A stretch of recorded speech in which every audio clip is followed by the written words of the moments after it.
તમારું સ્વાગત છે મારા કિચનમાં. આજે આપણે બનાવીશું સવારની ભાગદોડમાં માત્ર 2 ચમચી તેલમાં 8 મિનિટમાં બની જાય એવો નવો લીલા વટાણાનો નાસ્તો. તો બેટર સાથે ઝટપટ બની જાય, સાથે ચટણી પણ બનાવીશું. બાળકોને લંચ બોક્સમાં, સવારના નાસ્તા માટે કે પછી તમે સાંજે હલકું ફૂલકું ખાવું હોય ત્યારે પણ બનાવી શકો. જો તમને મારી રેસિપીઓ ગમતી હોય અને હજુ સુધી ચેનલને સબસ્ક્રાઈબ ન કર્યું હોય તો સબસ્ક્રાઈબ કરજો અને બાજુમાં આપેલી ઘંટી દબાવજો એટલે નવી નવી રેસિપીના નોટિફિકેશન આવે. તો ચાલો બનાવીએ. તો એના માટે એક મિક્સર જારમાં 1 કપ ફ્રેશ લીલા વટાણા, ફ્રેશ ન હોય તો ફ્રોઝન પણ લઈ શકો, પાણી એકદમ નિતારી દેવાનું. 3 લીલા મરચાં અને 1 મોટો ટુકડો આદુનો લઈ અને પલ્સ કરી 4થી 5 વાર આપણે એને વાટીશું. તો ઓન ઓફ કરી અને આ રીતે અધકચરો એવું મેં વાટી લીધું છે અને આપણે એને મિક્સર જારમાં કાઢી લઈશું. હવે એ જ મિક્સર જારમાં આપણે 1 કપ રવો, તો જે ઉપમા શીરા માટે આપણે લઈએ એ મેં રવો લીધો છે. અડધો કપ દહીં, થોડું ખાટું હોય એવું લેવાનું અને અડધો કપ જેટલું પાણી લેશું અને આપણે એને પણ એકવાર વાટી લેશું. તો માત્ર એકવાર તમારે પલ્સ કરી એને વાટવાનું છે અને એને આપણે મટરની પેસ્ટ સાથે મિક્સ કરી દઈશું. આ રીતે મિક્સ થઈ જાય તો આપણે આ બેટરને રેસ્ટ બિલકુલ નથી થવા દેવાનું. આપણે મિક્સર જારમાં એને થોડું વાટ્યું છે એટલે રવો છે એ થોડો ઝીણો થઈ જશે અને એને પલળવા માટે બિલકુલ ટાઈમ નહીં લાગે. તો આ રીતે મેં એમાં પાછું 1/4 કપ જેટલું પાણી ઉમેરી અને આ રીતે મેં મિક્સ કરી દીધું. તો આ રીતે માત્ર 2 જ મિનિટમાં બેટર તમારું બની જશે. હવે એનો એક ઝટપટ વઘાર કરવાનો છે. એના માટે એક પેનમાં 2 ટીસ્પૂન જેટલું તેલ ગરમ કરીશું. એમાં 2 ટીસ્પૂન જેટલી અડદની દાળ, હલકી આપણે એને સતળાવા દઈશું. 2 ટીસ્પૂન જેટલી રાઈ ઉમેરીશું. 2 ટેબલસ્પૂન જેટલા કાજુના ટુકડા આ રીતે કટ કરી ઉમેરી દઈશું.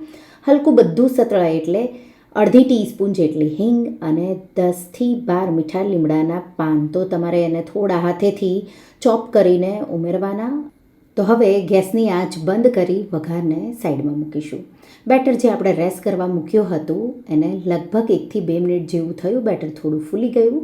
હવે આપણે એમાં 1/2 ટીસ્પૂન મીઠું, 1 ટીસ્પૂન જેટલી દળેલી ખાંડ.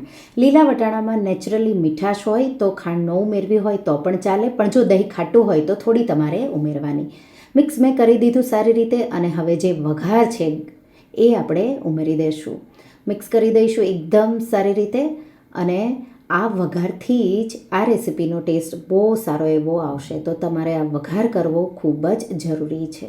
તો મેં મિક્સ કરી દીધું એકદમ સારી રીતે અને બેટર આપણું તો લગભગ તમે 4 મિનિટમાં આ બેટર તમારું બનાવી રેડી કરી શકશો. હવે જ્યારે બેટરમાં મેં વઘાર મિક્સ કર્યો ત્યારે આ રીતે મેં એક વાસણમાં આ રીતે પાણી ગરમ કરવા મૂકી દીધું હતું અને આ રીતે આપણે ભાત્યું કે છીબું જે તમારા પાસે હોય કાણાવાળું, આપણે દૂધને જે ઢાંકે એ મારા પાસે છે અને એને આપણે આ રીતે મૂકી તેલવાળું ગ્રીસ કરી લઈશું અને બેટરમાં 1 ટીસ્પૂન ઇનો ફ્રૂટ સોલ્ટ અને થોડા લીંબુના રસના ટીપા ઉમેરી અને આપણે એને મિક્સ કરી દઈશું.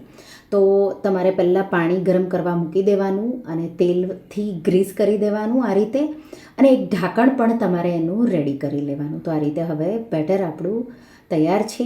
એટલે જે આપણે ગરમ કરવા મૂક્યું છે એના પર આ રીતે 1/4 કપ જેટલું બેટર લેશું અને આ રીતે આપણે એને ઇડલીની જેમ ફેલાવી દેશું. તો મોટી ઇડલી બને એ રીતે તમારે એને ફેલાવવાનું છે અને આપણે એને ઢાંકી 4 મિનિટ હાઈ ફ્લેમ પર થવા દઈશું.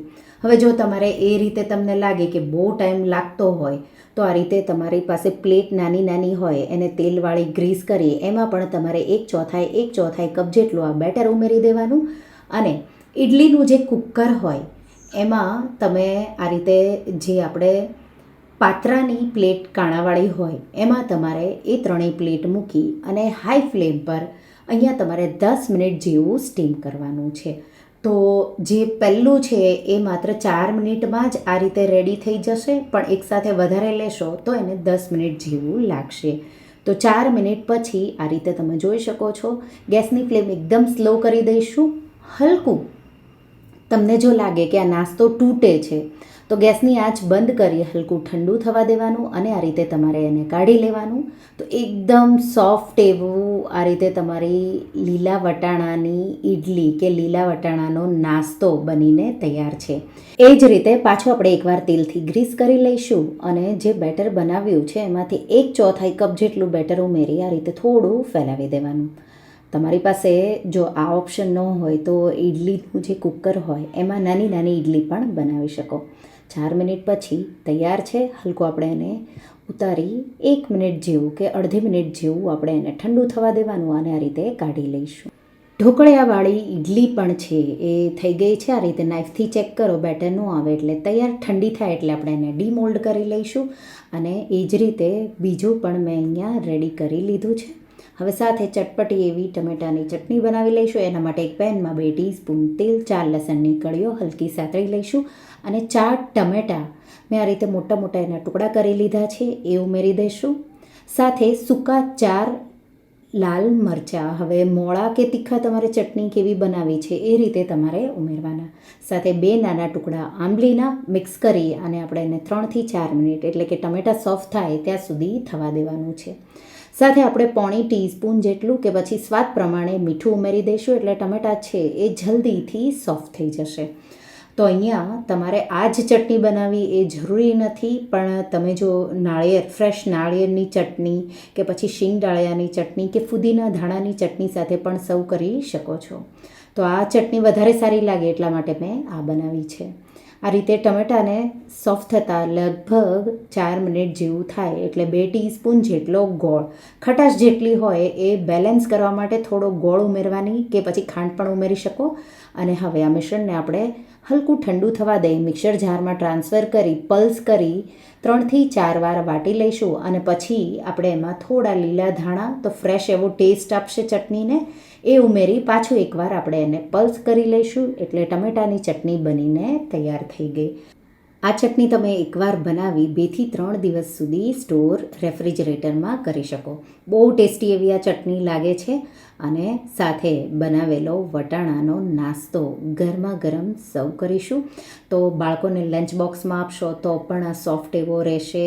તમે સાંજે પણ ખાઈ શકો. બહુ હલકો ફૂલકો, બહુ જ ટેસ્ટી એવો બને છે. તો આ રીતે. અને સાથે જે પ્લેટમાં પણ મેં બનાવી હતી નાની નાની ઇડલી એ પણ તૈયાર છે. તો આ રીતે આપણે એને નાઇફથી કે ચમચીના મદદથી તમે સાઈડ અલગ કરશો એટલે એ પણ થઈ જશે. તો આ રીતે તમને ગમે તે રીતે ફાવે એ રીતે તો તમે બનાવી શકો છો. તો એકવાર તમે આ નાસ્તાની રેસિપી ટ્રાય કરજો અને મને કમેન્ટમાં કહેજો કે તમને આ રેસિપી કેવી લાગી મને કમેન્ટમાં જરૂરથી જણાવજો. અને હા, જો તમને આ રેસિપી ગમી હોય તો વિડીયોને લાઇક કરજો, શેર કરજો અને મારા ચેનલને સબસ્ક્રાઈબ કરજો. અને આવી જ નવી રેસિપીઓ માટે તમે બેલ આઇકોન બટનને પ્રેસ કરજો. Thank you for watching.